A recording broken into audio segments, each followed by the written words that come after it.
Hi, this is Elias Reed reporting live from WHYY. My news team wanted to know what would people do if they were president. We hope you enjoy this news report. Eli Reed out!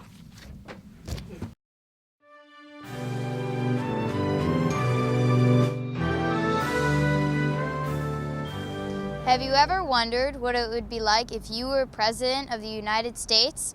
We asked people on the street what they would change if they were president.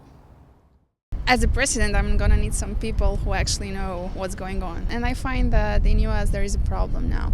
Like students are not studying science, it's extremely costly, and many people cannot afford education, so they have to leave school. First thing I would do is make sure that all the people in the country have a lot of equality. Just write a big bill that kind of gets all that covered for all the people. I would certainly put more money toward transportation safety.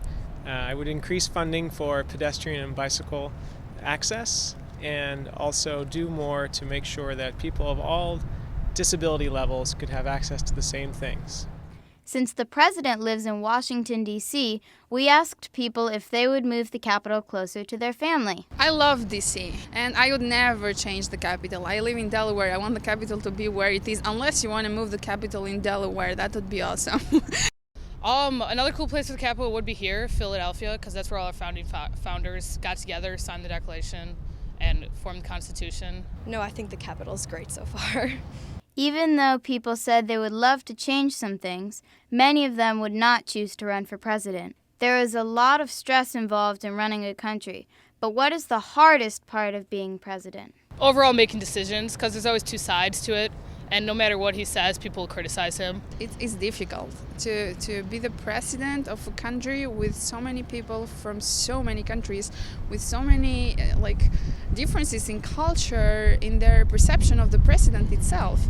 And he has to compromise a lot, and many times I believe he takes decisions which he might not totally agree. I would say always being in the spotlight. It's a lot of pressure. I mean, there's a lot of things you would want them to snap their fingers and for things to happen the right way, but no, that's not always the case in such a big position like that. And so maybe not, because it's a lot of work. I would rather be like a congressperson or a senator, because I feel like you can do more with the people than being a president. Today, there are problems not just in the U.S., but also the world. The president can make a big impact by suggesting solutions he or she feels fit. Our interviewees told us their ideas for making a change as president. I wish we just focused a lot more on poverty for people, especially in this country, but I think poverty is a really big thing as well. I think I would either help countries that are struggling with stuff, like so far in Pakistan, women can't be educated. We could do a better job of connecting with people from other places, also breaking down language barriers and barriers of understanding. Being president is a big responsibility many people don't want to take on. They still had some pretty great ideas for making an impact in the world. I'm WHYY reporting for WHYY Young Journalists.